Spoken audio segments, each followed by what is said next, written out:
नमस्कार दोस्तों, हम लोग चर्चा कर रहे हैं आपके one of the most important subject management accounting को लेकर के। और आज के वीडियो लेक्चर के अंदर मैनेजमेंट अकाउंटिंग के chapter number 5 cost volume profit analysis को हम लोग स्टार्ट करने वाले हैं। उम्मीद करता हूं आप सभी इत्मीनान से इस वीडियो लेक्चर के दरमियान मेरे साथ आखिरी तक बने रहेंगे। और हाँ, अगर आपको ये वीडियो हेल्पफुल लगता है, कंटेंट यूजफुल लगता है, तो इस वीडियो को लाइक करके अपने तमाम दोस्तों के साथ शेयर जरूर करेंगे। तो विदाउट वेस्टिंग द टाइम चलिए शुरू करते हैं। वाइट एफएन जरा गौर फरमाइएगा, ये वाला जो आपका चैप्टर रहेगा that is the chapter number 5, जिसको आप लोग यहाँ पर कॉस्ट वॉल्यूम प्रॉफिट एनालिसिस के नाम से जानते हैं। काफी यूनिवर्सिटीज के अंदर, काफी किताबों के अंदर सेम चैप्टर को प्रॉफिट वॉल्यूम रेशियो के नाम से भी पढ़ाया जाता है। तो अगर आपके सिलेबस के अंदर कॉस्ट वॉल्यूम प्रॉफिट एनालिसिस करके चैप्टर नहीं दिया गया है, बल्कि उसके रिप्लेसमेंट में अगर आपको प्रॉफिट वॉल्यूम रेशियो करके एक चैप्टर दिया गया है, तो इसका मतलब आपको सेम ही चैप्टर पढ़ना है, जिसका टाइटल क्या रहेगा, कॉस्ट वॉल्यूम प्रॉफिट एनालिसिस करके। ठीक है, क्योंकि हम लोग बात यहां पर मैनेजमेंट अकाउंटिंग की कर रहे हैं। तो मैनेजमेंट अकाउंटिंग के अंदर सबसे पहला क्वेश्चन हमारा यही रहता है, सर मैनेजमेंट अकाउंटिंग के प्रोस्पेक्टिव में इस सीवीपी, जिसका फुल फॉर्म होता है cost volume profit analysis technique, का अपना मीनिंग क्या होता है, मैनेजमेंट अकाउंटिंग के अंदर इसको क्यों इस्तेमाल किया जाता है और किस लिए इस्तेमाल किया जाता है। एग्जैक्टली हम इस पर्टिकुलर एनालिसिस को अंडरस्टैंड करके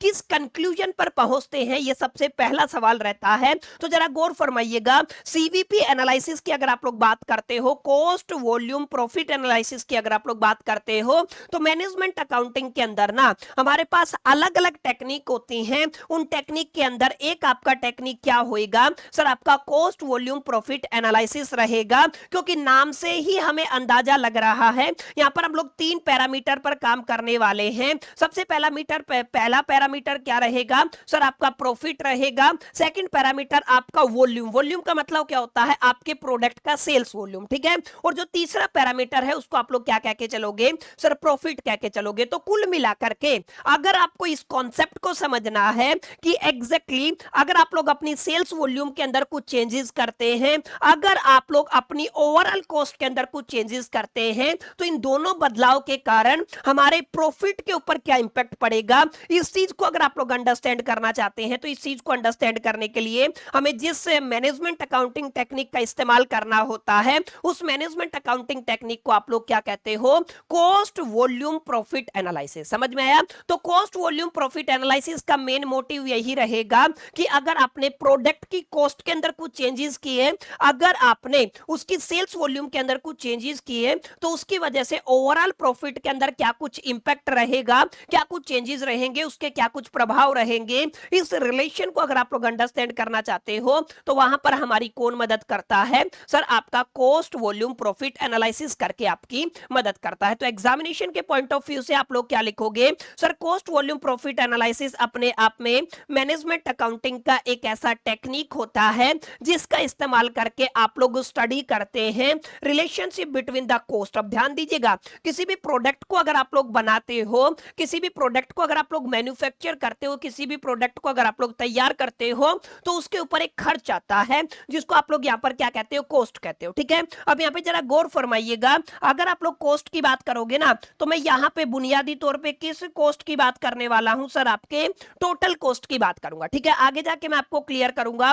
टोटल कॉस्ट के अंदर टोटल 2 कॉस्ट आएंगी, एक को आप लोग यहाँ पे मार्जिनल कॉस्ट के नाम से जानते हैं, एक को आप लोग यहाँ पे ऑपरेटिंग कॉस्ट के नाम से जानते हैं। ठीक है, तो यहाँ पर आपके पास कितनी कॉस्ट आएंगी, सर आपकी 2 कॉस्ट आएंगी। एक आपका क्या रहेगा, मार्जिनल कॉस्ट रहेगा, एक आपका ऑपरेटिंग कॉस्ट रहेगा। काफी किताबों में इसको बेसिकली वेरिएबल कॉस्ट और फिक्स्ड कॉस्ट के नाम से भी पढ़ाया जाता है। ठीक है, तो हमें अंडरस्टैंड क्या करना है, हमें अंडरस्टैंड करना है किसी भी प्रोडक्ट की मैन्युफैक्चरिंग के ऊपर जो उसका कॉस्ट लगता है, अलोंग विद उसका जो सेल्स वॉल्यूम होता है, अलोंग विद उसका जो सेलिंग प्राइस है और आपका जो प्रॉफिट है, इनके बीच में रिलेशन क्या होता है। माने अगर आपने कॉस्ट को चेंज किया तो प्रॉफिट के ऊपर क्या प्रभाव पड़ेगा, अगर आपने सेल्स वॉल्यूम के अंदर चेंजेस किए, अगर आपने सेलिंग प्राइस के अंदर कुछ चेंजेस किए, तो ओवरऑल हमारा जो प्रॉफिट रहेगा उसके ऊपर किस तरीके से इंपैक्ट देखने को मिलेगा, उसके ऊपर एग्जैक्टली किस तरीके के चेंजेस देखने को मिलेंगे। इस चीज को अगर आप लोग अंडरस्टैंड करना चाहते हो, इस रिलेशनशिप को अगर आप लोग अंडरस्टैंड करना चाहते हो, तो ये रिलेशनशिप को अंडरस्टैंड करने के लिए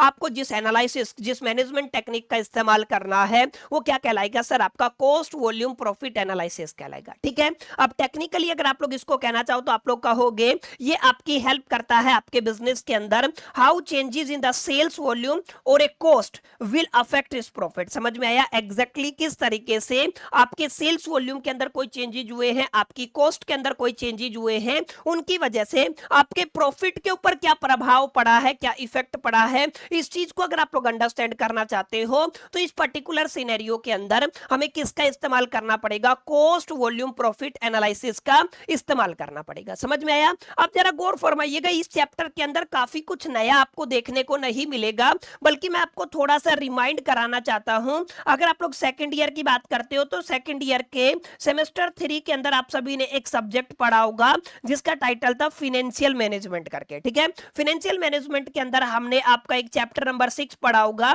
जिसका टाइटल था लीवरेज एनालिसिस करके। ठीक है, लीवरेज आप सभी ने पढ़ा होगा, जहां पे आपका एक फाइनेंशियल लीवरेज होता था, ऑपरेटिंग लीवरेज होता था, कंबाइन लीवरेज होता था, और सबसे जरूरी जो टॉपिक होता था ना सर वो आपका रहता था इनकम स्टेटमेंट। इनकम स्टेटमेंट के अंदर आप लोग सेल्स और रेवेन्यू से स्टार्ट करते थे, फिर वेरिएबल कॉस्ट को घटाते थे, कंट्रीब्यूशन आ जाता था, ऐसे चलते चलते हम लोग लास्ट कहां पर जाते थे सर, आपके ईपीएस के ऊपर जाते थे, जिसको आप लोग क्या कहोगे, अर्निंग पर शेयर। ठीक है, तो वही सेम कॉन्सेप्ट हम लोग यहां पर यूज करने वाले हैं, वही सेम इनकम स्टेटमेंट आपका यूज करेंगे। तो आपको लगेगा एक पॉइंट पर जाकर के कि ये सेम चीजें हम लोगों ने फाइनेंशियल मैनेजमेंट के अंदर भी पढ़ी हुई हैं, लेकिन फाइनेंशियल मैनेजमेंट से आगे बढ़ करके हमें ये किसके प्रोस्पेक्टिव में बात करनी है सर, मैनेजमेंट अकाउंटिंग के प्रोस्पेक्टिव में बात करनी है। ठीक है, ये वाली बात क्लियर रही। चलिए अब जरा गौर फरमाइएगा, तो ये क्या हो गया, आपका कॉस्ट वॉल्यूम प्रॉफिट एनालिसिस का इंट्रोडक्शन हो गया।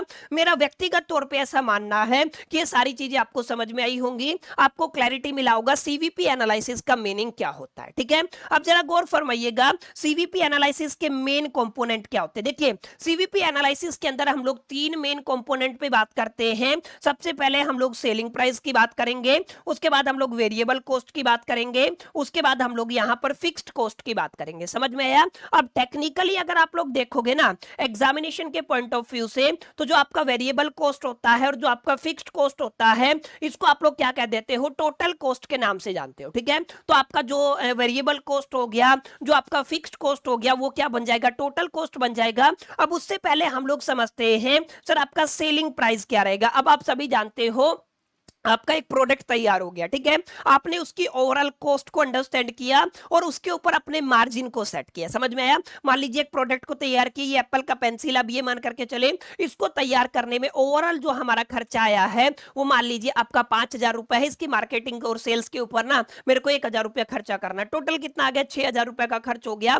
अब इसके अंदर मेरे को क्या करना है, मेरा मार्जिन या मेरा प्रॉफिट ऐड करके ना एक प्राइस डिसाइड करना है, जिसके ऊपर मैं अपने इस प्रोडक्ट को क्या करने वाला हूं, सेल करने वाला हूं। उस प्राइस को जिसके ऊपर आप लोग अपने प्रोडक्ट को सेल करना चाहते हो, वो आपका प्राइस क्या कहलाएगा, सेलिंग प्राइस कहलाएगा। ठीक है, बहुत ऑब्वियस सी बात है। तो आप लोग क्या कहोगे, ये आपका एक ऐसा प्राइस होता है जिसके ऊपर माय डियर फ्रेंड्स आप लोग क्या करते हो, अपने प्रोडक्ट को क्या करोगे, सेल करोगे। ठीक है, जब भी आप अपने प्रोडक्ट को सेल करोगे, जिस प्राइस के ऊपर आप लोग सेल करोगे वो क्या कहलाएगा, सेलिंग प्राइस कहलाएगा। ठीक है, अब यहाँ पे जरा गौर फरमाने वाली बात ये है, मैंने बताया यहाँ पर कॉस्ट की अगर आप लोग बात करते हो, जरा गौर फरमाइएगा, किसकी बात करते हो सर, आप लोग कॉस्ट की बात करते हो। तो 2 तरीके की कॉस्ट हमारे पास है, एक को आपने यहाँ पे क्या बोला है, फिक्स्ड कॉस्ट बोला है, एक को आप सभी ने वेरिएबल कॉस्ट बोला है। ठीक है, अब जरा गौर फरमाइएगा, वेरिएबल कॉस्ट को ना यहाँ पे आप लोग मार्जिनल कॉस्ट के नाम से भी जानते हैं। समझ में आया। तो आपका जो वेरिएबल कॉस्ट है उसको आप लोग किस नाम से जानते हैं सर, मार्जिनल कॉस्ट के नाम से भी जानते हैं। अलोंग विद जो आपका फिक्स्ड कॉस्ट रहेगा, इसको आप लोग यहाँ पे ऑपरेटिंग कॉस्ट के नाम से भी जानते हैं। ठीक है, तो ये आपके नामों के अंदर हेरफेर है, बाकी मीनिंग क्या रहेगा माय डियर फ्रेंड्स, आपका 101% सेम रहेगा। ठीक है, तो मैं एक नया पेज ले लेता हूं ताकि मैं वहां पे आपको सारी चीजों को समझा पाऊं। तो जरा गौर फरमाइएगा, मैंने आपको क्या बताया सर, अगर आप लोग यहाँ पे टोटल कॉस्ट कोस्ट की बात करते हो, क्या करते हो माय डियर फ्रेंड्स, यहां पर अगर आप लोग बुनियादी तौर पे टोटल कॉस्ट की बात करते हो तो टोटल कॉस्ट के अंदर हमारे पास दो तरीके की कॉस्ट इन्वॉल्व होती है। एक को आप लोग यहां पर क्या कहने वाले हो माय डियर फ्रेंड्स, यहां पर एक को आप लोग बुनियादी तौर पे मार्जिनल कॉस्ट के नाम से जानते हो, जिसको आप लोग एक और नाम से जानते हो, ये क्या हो जाएगा सर, आपका वेरिएबल कॉस्ट हो जाएगा। इसी तरीके से एक आपका क्या रहेगा सर, ऑपरेटिंग कॉस्ट होगा। क्या होगा माय डियर फ्रेंड्स, इसको आप लोग क्या कहोगे सर, ये आपका ऑपरेटिंग कॉस्ट होगा। और ऑपरेटिंग कॉस्ट को आप लोग यहां पर किस नाम से जानते हो, फिक्स्ड कॉस्ट के नाम से जानते हो। ठीक है, अगर आप लोग इन दोनों को टोटल कर देते हो तो आपका क्या बन जाएगा my dear friends, total cost बन जाएगा। समझ में आई मेरी बातें जो मैंने आपको बताया। तो इसी पॉइंट पर एक बार आपको जरा गौर फरमाना है कि आपकी जो टोटल कॉस्ट है उसको आप दो कैटेगरी के अंदर कैटेगराइज कर देते हो, डिवाइड कर देते हो। एक आपका वेरिएबल कॉस्ट रहेगा, एक आपका फिक्स्ड कॉस्ट रहेगा। ठीक है, अब जरा गौर फरमाइएगा दोनों का मीनिंग क्या होता है। जैसे मैं मान लेता हूं मेरे पास अपना एक बिजनेस है, ठीक है, अब ये मेरा एक बिजनेस है, ये मेरे बिजनेस की क्या है, एक बिल्डिंग है। ठीक है, अब मेरा किसी का भी बिजनेस हो, ठीक है, अब मैंने क्या किया है, इस बिल्डिंग को ना या तो क्या किया होगा सर, रेंट पे लिया होगा, या तो मैं कहूंगा किस पे लिया होगा, अपना लीज पे लिया होगा। ठीक है, अब मैं मान के चलता हूं इस बिल्डिंग का जो रेंट है ना वो मैंने मान लिया आपका कितना है सर, आपका 2 लाख रुपए पर मंथ का रेंट है। ठीक है, और ये मैंने मान लिया टोटल यहां पर कितने फ्लोर हैं सर, आपके 3 फ्लोर है। ठीक है, अब 3 फ्लोर के अंदर अलग अलग रूम है, ये आप लोग मान करके चलिएगा। अब जरा गौर फरमाइएगा, यहां पर इस बिल्डिंग के अंदर मान लीजिए आप लोग यहां पे जो भी आप लोगों ने मशीनरी सेट किया हुआ, क्या किया हुआ है, मशीनरी सेट किया हुआ है, उस मशीन के अंदर आपका डेप्रीशिएशन लगेगा। डेप्रीशिएशन आप लोग समझते हो ना, जो आपका वियर एंड टियर होता है। ठीक है, अब मैं मान के चलता हूं मशीन के ऊपर 101% उसकी कॉस्ट का क्या लगता है, 10% डेप लगता है। ठीक है, अब जरा गौर फरमाइएगा, यहां पर ये दो एग्जांपल मैं आप सभी को समझा रहा हूं, दोनों एग्जांपल से समझिएगा। अभी तक मैंने बिजनेस की बात नहीं की है, अभी तक मैं क्या धंधा कर रहा हूं इस मुद्दे पर चर्चा नहीं की है। अब अगर यहां पर रेंट की बात करते हो तो आपको 2 लाख रुपया पर महीना पे करना पड़ेगा, डेप्रीशिएशन 10% आपका होगा ही होगा, वो आपकी वैल्यू के अंदर से घटेगा ही घटेगा। तो ये कुछ ऐसे कॉस्ट हैं जिनका आपके प्रोडक्शन से कोई लेना देना नहीं है, जो आपका फिक्स्ड रहेगा। आप बिजनेस करो ना करो इस चीज से कोई फर्क नहीं पड़ता, आप धंधा बनाओ ना बनाओ इस चीज से कोई फर्क नहीं पड़ता, आप प्रोडक्शन करो ना करो इस चीज से कोई फर्क नहीं पड़ता, आप लोग मैन्युफैक्चरिंग करो ना करो इस चीज से कोई फर्क नहीं पड़ता। समझ में आया? तो इस तरीके ये जो ऐसी कॉस्ट हैं, ये एक्सपेंसेस है जो आपके फिक्स्ड हो गए, जो आपको पे करने ही करने हैं, तो इनको आप लोग क्या बोलोगे, फिक्स्ड कॉस्ट बोलोगे। काफी किताबों में इसको यहां पर आपके ऑपरेटिंग कॉस्ट के नाम से भी पढ़ाया जाता है। ठीक है, तो ऐसी कॉस्ट जो फिक्स्ड होती हैं, जो आपके प्रोडक्शन के ऊपर डिपेंड नहीं करती, वो क्या कहलाएंगी माय डियर फ्रेंड्स, वो आपकी फिक्स्ड कॉस्ट कहलाएंगी, या फिर आप लोग इनको क्या कहोगे, ऑपरेटिंग कॉस्ट कहोगे। जैसे आपका रेंट हो गया, जैसे आपका डेप्रीशिएशन हो गया। ठीक है, अब हम थोड़ा आगे बढ़ते हैं। मैंने ये कंसीडर कर लिया माय डियर फ्रेंड्स, यहां पर हम लोग है ना, मान लीजिए आपके पेन की मैन्युफैक्चरिंग करते हैं, किसकी करते हैं, पेन की मैन्युफैक्चरिंग करते हैं, और पेन के अंदर भी हम लोग किसकी बात कर रहे हैं सर, आपके बॉल पेन की बात कर रहे हैं। ठीक है, अब यहाँ पे जरा गौर फरमाइएगा, बॉल पेन को बनाने के लिए सबसे पहले मेरे को इंक चाहिए। ठीक है, अब इंक के बाद अगर आप लोग बात करते हो तो मेरे को कुछ प्लास्टिक बॉडी चाहिए। ठीक है, तो आप लोग क्या कहोगे, ये आपका प्लास्टिक बॉडी रहेगा। अब ये भी मैं मान के चलता हूं, ये जो प्लास्टिक बॉडी है ना, ये भी हम लोग खुद रेडी करते हैं। हम लोग क्या करते हैं, रो प्लास्टिक लेके आते हैं, उस रो प्लास्टिक से पहले आपका प्लास्टिक बॉडी बनाएंगे, और उसके अंदर इंक रिफिल करके ना हम लोग क्या करने वाले हैं, पेन को मैन्युफैक्चर करने वाले। ठीक है, अगर आप लोग यहाँ पे टिप की बात करते हो, टिप समझ गए ना, जो आपके पेन की नोक होती है वो भी आपका यहाँ पे रहेगा। ठीक है, अब जरा गौर फरमाइएगा, मैं मान के चलता हूं मेरे को 60,000 यूनिट्स को प्रिपेयर करना है, और मेरे को 1 लाख यूनिट्स को प्रिपेयर करना है। ठीक है, अब आप लोग मेरे को बताओ, बिल्कुल सिंपल सा आंसर है, अगर आपको 60,000 यूनिट प्रिपेयर करना है तो क्या सेम मटेरियल लगेगा जो हमें 1 लाख यूनिट को प्रिपेयर करने में लगेगा? तो ऑब्वियस सी बात है, इसका आंसर रहेगा नो। ठीक है, अब यहाँ पे आपका प्लास्टिक 1 लाख के अंदर ज्यादा लगेगा, अगर आप लोग 60,000 यूनिट की बात करते हो तो कम लगेगा। ठीक है, आपकी जो टिप्स है वो आपकी 1 लाख यूनिट के अंदर 1 लाख टिप लगेंगी, और आपकी 60,000 के अंदर 60,000 लगेंगी। अगर आप लोग इंक की बात करते हो तो 1 लाख यूनिट के अंदर ज्यादा इंक लगेगा, और अगर आप लोग 60,000 की बात करते हो तो कम लगेगा। अगर आप लोग 10,000 यूनिट की बात करते हो तो और भी कम लगेगा। इसका मतलब यहाँ पे ये जो खर्चे हैं ना, जिनकी बात हम लोग अभी कर रहे हैं, इन खर्चों के अंदर हमने एक कॉमन चीज अंडरस्टैंड की है। वो क्या की है सर, ये जितनी भी आपकी कॉस्ट रहेंगी ना, ये कॉस्ट आपकी डायरेक्टली प्रोपोर्शनल है सर किसके, आपके प्रोडक्शन के। ठीक है, जैसे जैसे आपका प्रोडक्शन बढ़ेगा तो आपकी कॉस्ट बढ़ती जाएगी, जैसे जैसे आपका प्रोडक्शन घटेगा आपकी कॉस्ट घटती जाएगी। तो इस तरीके की कॉस्ट को माय डियर फ्रेंड्स यहां पर फाइनेंशियल मैनेजमेंट की लैंग्वेज के अंदर या मैनेजमेंट अकाउंटिंग के अंदर आप लोग क्या कहोगे सर, इसको मार्जिनल कॉस्ट के नाम से भी जानते हो और इसको वेरिएबल कॉस्ट के नाम से भी जानते हो, क्योंकि ये एक ऐसी कॉस्ट है जो वेरी करती है, जो चेंज हो जाती है with respect to the production of the product. समझ में है? तो यहां पे आपने समझा कि हमारे पास दो तरीके की माय डियर फ्रेंड्स क्या एग्जिस्ट करती हैं, हमारे पास दो तरीके की कॉस्ट एग्जिस्ट करती हैं, एक को आप लोग फिक्स्ड कॉस्ट कहते हो, एक को आप लोग मार्जिनल कॉस्ट या वेरिएबल कॉस्ट कहते हो। ठीक है, तो प्लीज इस पर स्टार लगा लीजिएगा। इसी के बिहार पे हम लोग थोड़ा आगे प्रोसीड करने वाले हैं। वेरिएबल कॉस्ट का दूसरा नाम मार्जिनल कॉस्ट रहेगा, फिक्स्ड कॉस्ट का दूसरा नाम ऑपरेटिंग कॉस्ट रहेगा। ठीक है, अब ये दो कॉस्ट रहेंगी तो कुल मिलाकर के तीन कंपोनेंट हो गए, एक आपका मार्जिनल कॉस्ट हो गया, एक आपका ऑपरेटिंग कॉस्ट हो गया, एक आपका सेलिंग प्राइस हो गया। तीनों कंपोनेंट को आप लोग इस्तेमाल करोगे, तीनों कंपोनेंट को आप लोग यूज करने वाले हो सर किस प्रोसेस के दरमियान, सीवीपी, जिसको आप लोग यहां पर कॉस्ट वॉल्यूम प्रॉफिट एनालिसिस के नाम से जानते हो। समझ में है? तो यही बात मैंने यहाँ पे लिखी हुई है, अगर आप लोग जरा गौर फरमाएंगे तो यहाँ पे क्या है, वेरिएबल कॉस्ट। वेरिएबल कॉस्ट मतलब एक ऐसा कॉस्ट होता है जो चेंज हो जाता है with the level of the production और द सेल। समझ में आया? एक ऐसा कॉस्ट जो किसके साथ चेंज होता है, आपके सेल्स या लेवल ऑफ प्रोडक्शन के साथ।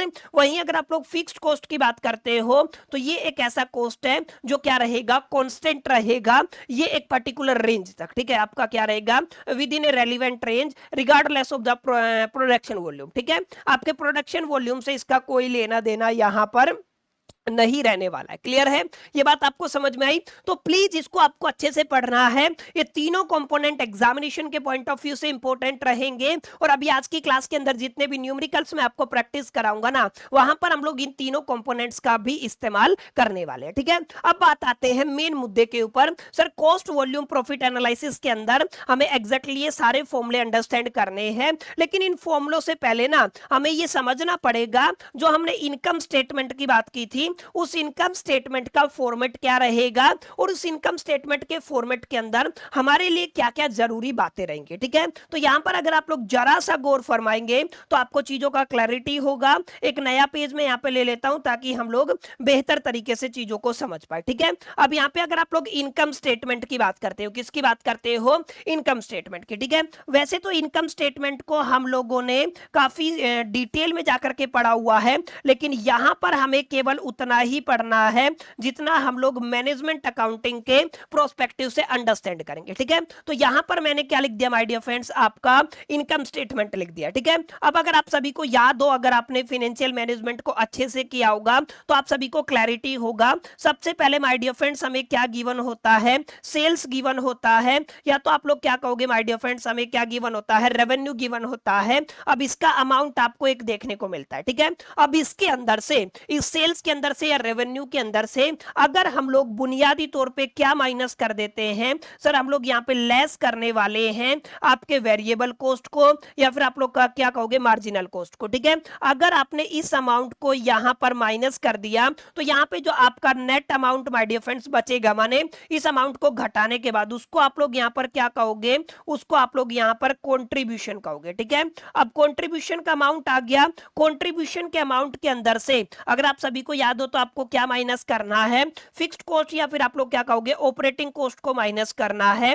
इसके बाद जो आपको नेट रिजल्ट मिलेगा ना, वो किस चीज का मिलेगा, जरा गौर फरमाइएगा। यहां पे आपको according to the income statement आपको क्या मिलता था, ईबीआईटी मिलता था। ठीक है, जिसको आप लोग क्या कहते थे, earning before interest and tax कहते थे, लेकिन यहां पर मैनेजमेंट अकाउंटिंग के प्रोस्पेक्टिव से हम लोग इसको क्या मान करके चलेंगे, प्रॉफिट मान करके चलेंगे। समझ में आया?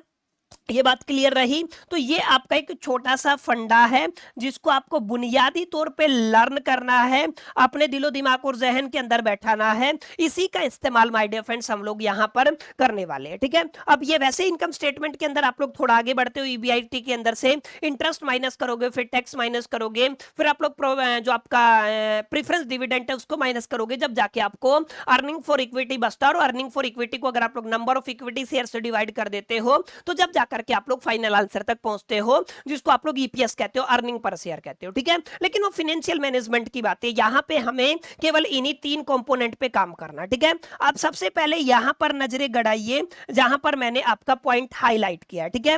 टेक्निकली अगर आप लोग कहना चाहें तो क्या आप लोग कैसे कह सकते हैं, सर अगर हमें कंट्रीब्यूशन निकालना है, अगर हमें क्या निकालना है, आपका कंट्रीब्यूशन निकालना है, ठीक है। तो कंट्रीब्यूशन के लिए मैंने क्या किया है, सर मेरे पास जो भी सेल्स अवेलेबल था उसके अंदर से मैंने क्या किया है, अपना जो भी वेरिएबल कॉस्ट अवेलेबल था, ठीक है।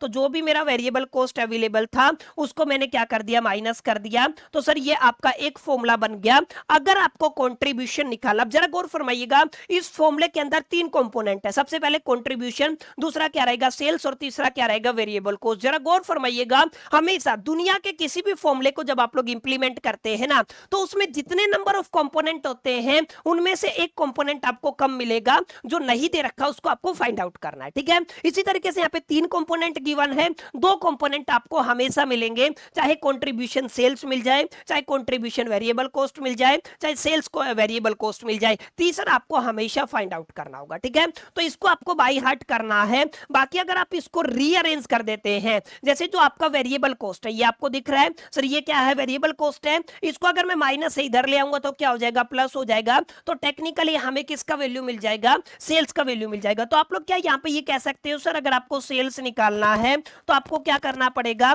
अपने कंट्रीब्यूशन के अंदर आप तो क्या करना पड़ेगा, प्लस करना पड़ेगा। बताइए ये बात समझ में आई। तो यहाँ पे आप लोग क्या कहोगे, सर हमने 2 फॉर्मूले पढ़े, एक तो आपको कंट्रीब्यूशन का फॉर्मूला आपको मिला, सेल्स माइनस में वेरिएबल कॉस्ट आपको करना है, या फिर इसको रीअरेंज करने के बाद आप लोग क्या कहोगे, sales is equal to the contribution plus में कितना हो जाएगा, वेरिएबल कॉस्ट, ठीक है। अब तीसरी पॉसिबिलिटी और है, अगर मैं इस वेरिएबल कॉस्ट को इधर ले आऊं और कंट्रीब्यूशन को इधर ले आऊं, तो माइनस वेरिएबल कॉस्ट इधर आएगा तो क्या बन जाएगा, सर प्लस बन जाएगा। तो आप लोग क्या कहोगे, सर अगर आपको यहां पर वेरिएबल कॉस्ट निकालना है तो इधर क्या है, आपका सेल्स है, और कंट्रीब्यूशन उधर जाएगा तो क्या हो जाएगा, माइनस हो जाएगा। तो आप लोग क्या कहोगे, सर ये आपका क्या बन गया, कंट्रीब्यूशन बन गया। Is it clear. तो प्लीज आप लोग जरा गौर फरमाइएगा, ये 3 फॉर्मूले हैं जो आपके एक ही, वैसे तो इनडायरेक्ट वे में आपका एक ही फॉर्मूला है अगर आप लोग टेक्निकली सोचोगे तो, लेकिन जस्ट मैंने आपका रीअरेंजमेंट ऑफ द एंटिटीज या फिर जो भी कंपोनेंट है उनको रीअरेंज किया, और रीअरेंज करके ना मैंने आपका एक नया फॉर्मूला बना दिया, ठीक है। अब आपको भी इसको बाई हार्ट करना है, और ये सारे ऐसे फॉर्मूले रहेंगे जिनका इस्तेमाल हम लोग अलग अलग न्यूमेरिकल्स को सोल्व करने के लिए करने वाले हैं, ठीक है। अब जरा गौर फरमाइएगा, ये तो हमने केवल इतनी बात की, सेल्स के अंदर से आपने जो वेरिएबल कॉस्ट है उसको माइनस किया तो आपको क्या मिल गया, कंट्रीब्यूशन मिल गया, ठीक है। अब कंट्रीब्यूशन के अंदर से अगर आप लोग फिक्स्ड कॉस्ट को माइनस कर देते तो हमें यहाँ पे क्या मिल जाएगा, प्रॉफिट मिल जाएगा। तो अगली पॉसिबिलिटी क्या है, सर आपकी अगली पॉसिबिलिटी ये रहेगी, अगर आपको क्या गिवन है, प्रॉफिट गिवन है, ठीक है। तो आपने क्या किया है, डेफिनेटली आपने अपने कंट्रीब्यूशन के अंदर से अपने फिक्स्ड कॉस्ट को क्या किया है, माइनस किया, ठीक है। समझ में आई बात है। ये आपका क्या रहेगा, एक और फॉर्मूला आ गया जिसको आप लोग किस नाम से जानते हो, प्रॉफिट के नाम से जानते हो। Profit is equal to the contribution minus में fixed cost. Is it clear. अब इसको भी रीअरेंज कर दीजिए, फिक्स्ड कॉस्ट को अगर आप लोग इधर ले आओगे तो ये प्लस हो जाएगा, तो आप लोग क्या कहोगे, प्रॉफिट प्लस में आपका क्या हो जाएगा, fixed cost is equal to क्या आ गया, आपका कंट्रीब्यूशन आ गया। लीजिए एक और फॉर्मूला आपका बन गया, ठीक है। इसको आपको याद रखना है। अगर मैं कहूं आपको क्या करना है, यहां से इसी फॉर्मूले से कंट्रीब्यूशन को फाइंड आउट करना है। क्या करना है, कंट्रीब्यूशन तो आपका आ गया, अगर मैं कहूं आपको फिक्स्ड कॉस्ट निकालना है तो देखिए यहां से फिक्स्ड कॉस्ट निकल जाएगा, यहाँ पे ये जो प्रॉफिट है इधर होगा तो माइनस हो जाएगा। तो आप लोग क्या कहोगे, सर आपका फिक्स्ड कॉस्ट का क्या फॉर्मूला बनता है, आप लोग कह दोगे सर आपका कंट्रीब्यूशन है और माइनस में क्या हो जाएगा, सर आपका प्रॉफिट हो जाएगा। पी का मतलब यहाँ पे क्या होने वाला है, प्रॉफिट होने वाला। Is it clear. तो इस फॉर्मूले पर जरा गौर फरमाइएगा, काफी इंपॉर्टेंट है, ठीक है। अब टेक्निकली अगर आप लोग थोड़ा सा देखोगे, सोचोगे, समझोगे तो इन तीनों फॉर्मूलों का इस्तेमाल करके ना एक और नया फॉर्मूला बनाया जा सकता है। ये आपका इक्वेशन नंबर 1 अगर आप लोग मान लेते हो, और यहां पर आपने कंट्रीब्यूशन निकाला, ये आपका क्या हो जाएगा, इक्वेशन नंबर 2 हो जाएगा। देखिए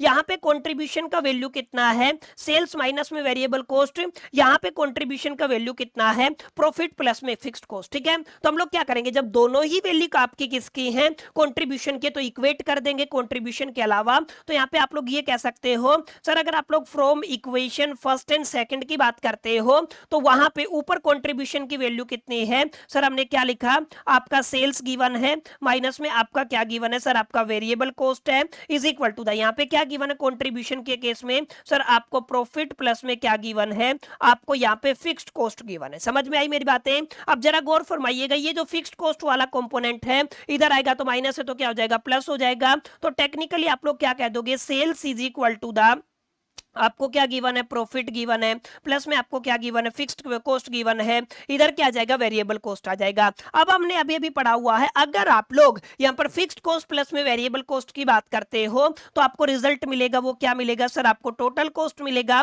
तो कुल मिलाकर के आप लोग क्या कहोगे, प्रॉफिट प्लस में आपका क्या आ गया, टोटल कॉस्ट आ गया। अब याद कीजिए, मैंने इनिशियली आपको क्या बताया था, जब भी आप लोग यहाँ पे सेलिंग प्राइस की बात करेंगे तो हमारा जो टोटल कॉस्ट लगा है उस पर्टिकुलर प्रोडक्ट के ऊपर, उसके ऊपर हम लोग अपना मार्जिन सेट करके, प्रॉफिट सेट करके हम लोग उसको बेच देंगे, जिसको आप लोग यहाँ पे क्या बोलोगे, सेलिंग प्राइस बोलोगे। ठीक है, तो टेक्निकली फॉर्मूले सेम रहेंगे, सारा का सारा जो आपका जिम्मा रहेगा वो इनकम स्टेटमेंट के ऊपर रहेगा। अगर आपने इस इनकम स्टेटमेंट को याद कर लिया, अपने दिलो दिमाग और जहन के अंदर बैठा लिया, तो आप लोग दुनिया के किसी भी फॉर्मूले को बाई हार्ट कर सकते हैं। ठीक है, अब क्योंकि मैंने आपको बताया इस चैप्टर के अंदर ना आप लोग एक और नाम सुनोगे जिसको आप लोग क्या कहते हो, पीवी रेशियो कहते हो, प्रॉफिट वॉल्यूम रेशियो के नाम से जाना जाता है। तो जब भी एग्जामिनर आपसे कहे आपको profit volume ratio find out करना है तो आपको सिंपल सा फॉर्मूला इंप्लीमेंट करना है। सर सिंपल सा फॉर्मूला क्या रहेगा सर, आपको कंट्रीब्यूशन तो गिवन होगा ना, आपको क्या गिवन होगा,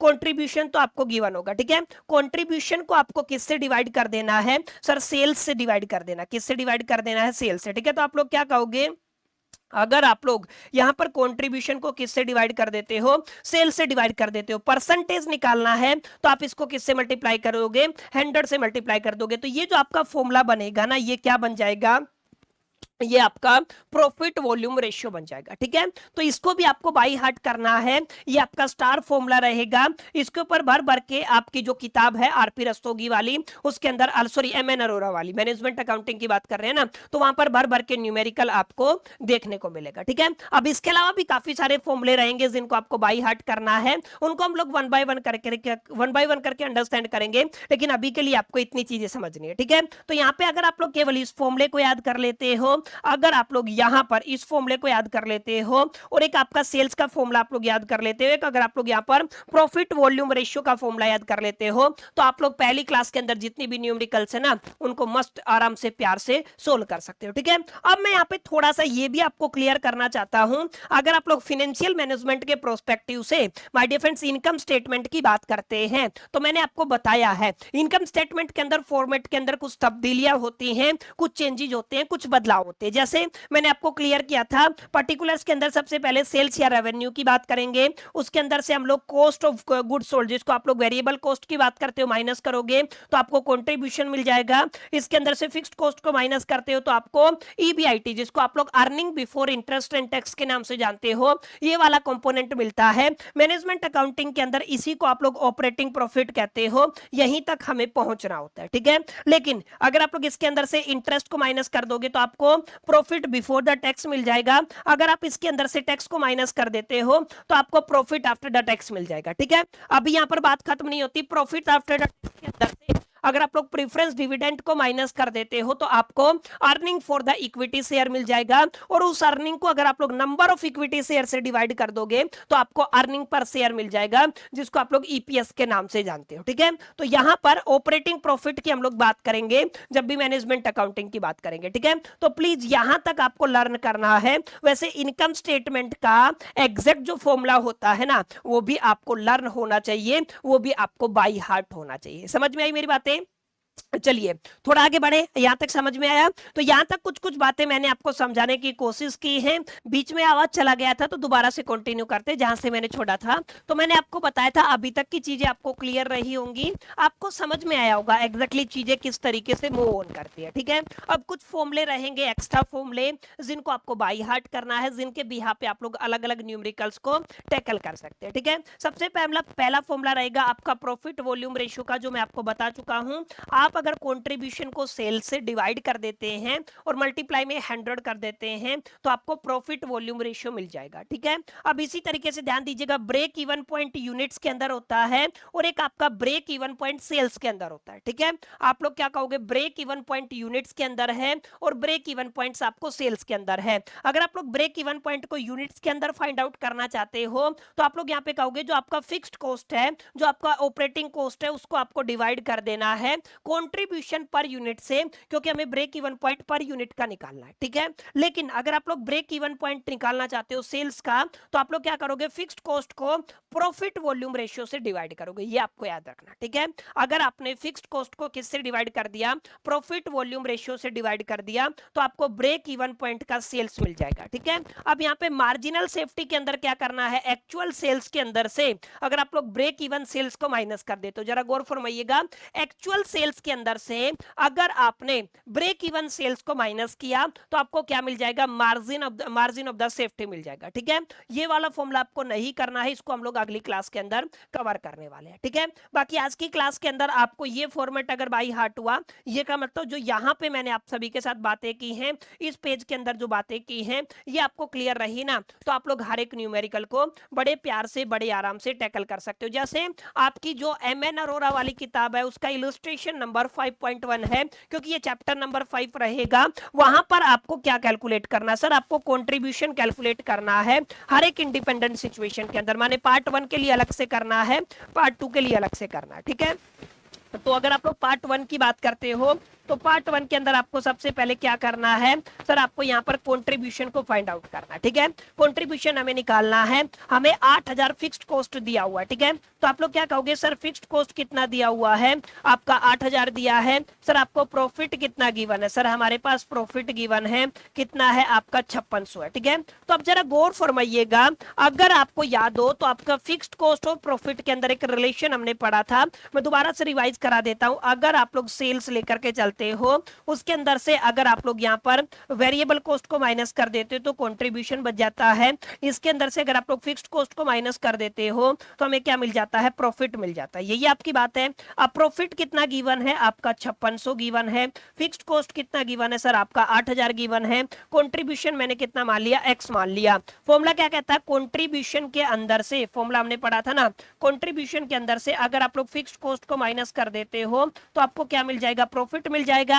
अब हमें क्या करना है, फिक्स्ड कॉस्ट माइनस इधर ले आऊंगा तो क्या हो जाएगा, प्लस हो जाएगा। तो आप लोग क्या कहोगे, contribution is equal to the, आपका क्या आ गया, प्रॉफिट आ गया, प्लस में कितना आ गया, फिक्स्ड कॉस्ट आ गया, ठीक है।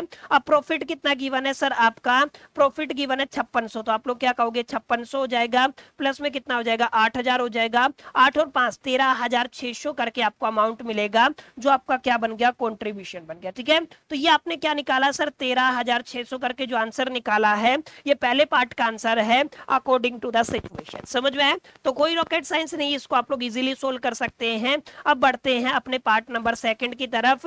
पार्ट नंबर 2 के अंदर वेरिएबल कॉस्ट 7000 गिवन है और आपका सेल्स 11000 है, ठीक है। तो सबसे पहले आपको क्या गिवन है, सेल्स कितना गिवन है, सर आपका 11000 गिवन है, और वेरिएबल कॉस्ट कितनी गिवन है, सर आपको 7000 गिवन है। आपको निकालना क्या है, सर आपको कंट्रीब्यूशन निकालना है, ठीक है। तो यहाँ पे इन दोनों के बीच में रिलेशन क्या होता है, contribution is equal to the, आप लोग क्या कहते हो, सेल्स के अंदर से आप लोग क्या करोगे, वेरिएबल कॉस्ट को माइनस कर दोगे। सेल्स कितना गिवन है, सर आपका 11000 गिवन है, वेरिएबल कॉस्ट कितना है, सर आपका 7000 गिवन है, तो 11 में से 7 जाएगा तो आपका कितना बचेगा, 4000 बचेगा। सर ये क्या निकल आया, सर ये आपका कंट्रीब्यूशन निकल आया।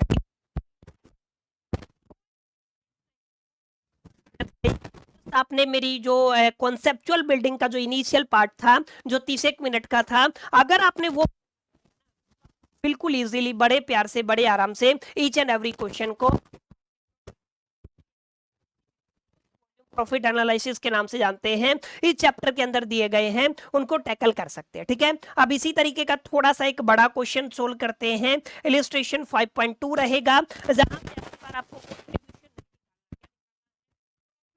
रेशियो निकालना है, ठीक है। अब फॉर प्रॉफिट वॉल्यूम रेशियो आपको निकालना है। पहले पार्ट के अंदर क्या क्या गिवन है जरा गौर फरमाइएगा।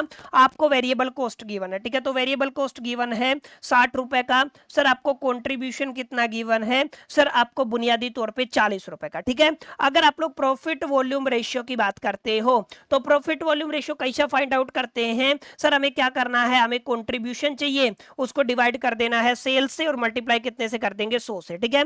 लेकिन अब सेल्स कैसे निकाले, आप सभी को याद हो तो हमने पढ़ा था कंट्रीब्यूशन का फॉर्मूला क्या होता है, सेल्स माइनस में क्या होता है, वेरिएबल कॉस्ट। तो वेरिएबल कॉस्ट इधर प्लस हो जाएगा, तो आप लोग क्या कहोगे, सर कंट्रीब्यूशन प्लस में वेरिएबल कॉस्ट कितना हो जाएगा आपका सेल।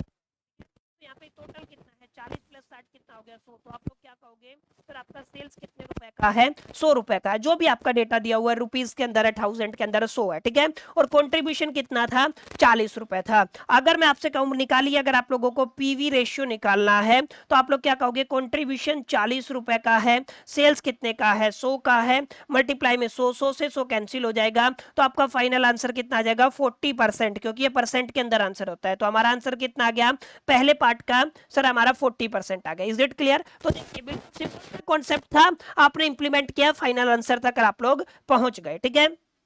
चलिए पार्ट नंबर सेकंड की तरफ बढ़ते हैं। पार्ट नंबर सेकंड के अंदर सेल्स 20 रुपीज गिवन है, वेरिएबल कॉस्ट 15 है, ठीक है। तो जरा गौर फरमाइएगा, आपको क्या गिवन है, आपको सेल्स गिवन है 20 रुपीज। अगर आप लोग वेरिएबल कॉस्ट की बात करते हो तो कितना है 15 है। सेल्स में से अगर आप लोग वेरिएबल कॉस्ट को माइनस कर दोगे कंट्रीब्यूशन बच जाएगा, तो 20 माइनस में 15 कितना आ जाएगा आपका 5 रुपीज आ जाएगा, ठीक है। तो ये आपका 5 आ गया, और ये आपका सेल्स कितना है 20 है, ये कंट्रीब्यूशन था। अगर मैं आपसे कहूं निकालिए पीवी रेशियो निकालिए, तो आप लोग कैसे निकालोगे, sir PV ratio is equal to the, आप लोग क्या करोगे, कंट्रीब्यूशन को किससे डिवाइड कर दोगे, सेल्स से, मल्टीप्लाई कितने से कर दोगे 100 से, ठीक है।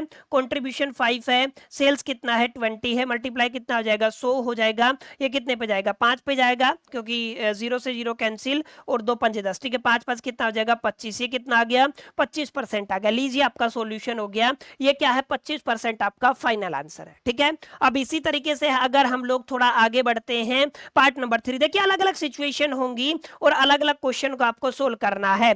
आपको दिया हुआ है ratio of variable cost to the sales 80%, ये कुछ नया है, ठीक है। आपको क्या गिवन है, आपको गिवन है ratio of variable cost to किस क्या गिवन है, सेल्स गिवन है, कितना है सर आपका 85%, 85% है सर, 84% है, तो 84 लिख दीजिए, ठीक है। कितना गिवन है सर, आपको 84% गिवन है। सर आपको निकालना क्या है, आपको पीवी रेशियो निकालना है, क्या निकालना है, पीवी रेशियो निकालना। अब सवाल ही आता है निकाला कैसे। तो इस पर्टिकुलर सिचुएशन के अंदर आपको जो ratio of variable cost given है किसके रेस्पेक्ट में, सेल्स के रेस्पेक्ट में, तो आपको क्या करना है, जो ये डेटा गिवन है ना, जो आपको आंसर गिवन है, इस आंसर को 100 में से माइनस कर देना है। तो आप लोग क्या कहोगे, आप लोग कहोगे 100 माइनस में 84 इज इक्वल टू द कितना बचेगा 16%। तो ये जो आपका आंसर आएगा ना, ये आपका फाइनल आंसर होगा, ठीक है। तो जब भी आप लोग यहां पर इस तरीके का सवाल देखते हो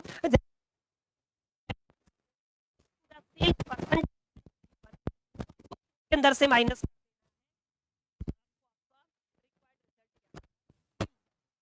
समझ में आया। चलिए आगे बढ़ते हैं, आपका पार्ट नंबर 4 की तरफ।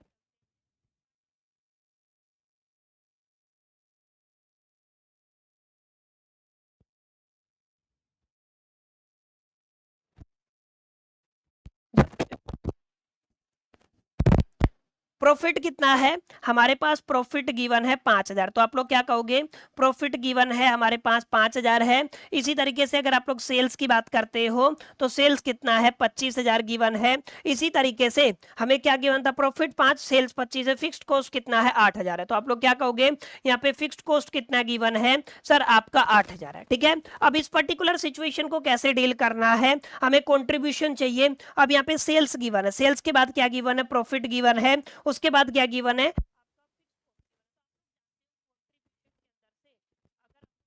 क्या माइनस करते हो, कंट्रीब्यूशन के अंदर से अगर आप लोग माइनस कर देते हो आपके वेरिएबल, सॉरी आपके फिक्स्ड कॉस्ट को, किसको कर देते हो, फिक्स्ड कॉस्ट को माइनस कर देते हो, तो आपको क्या मिल जाता है, आपको प्रॉफिट मिल जाता है। ठीक है, प्रॉफिट कितना गिवन है सर, आपका 5000 गिवन है, फिक्स्ड कॉस्ट कितना है सर, आपका 8000 है, कंट्रीब्यूशन आप लोग निकालोगे तो क्या निकल आएगा, कंट्रीब्यूशन 8 और 5 कितना हो जाएगा सर, आपका 13000 हो जाएगा। समझ में आई मेरी बातें? तो इसको आपको याद रखना है, कंट्रीब्यूशन कितना आ गया, 13000 आ गया, तो यहाँ पे जस्ट आप फॉर्मूला लगा सकते हो और आंसर निकाल सकते हो।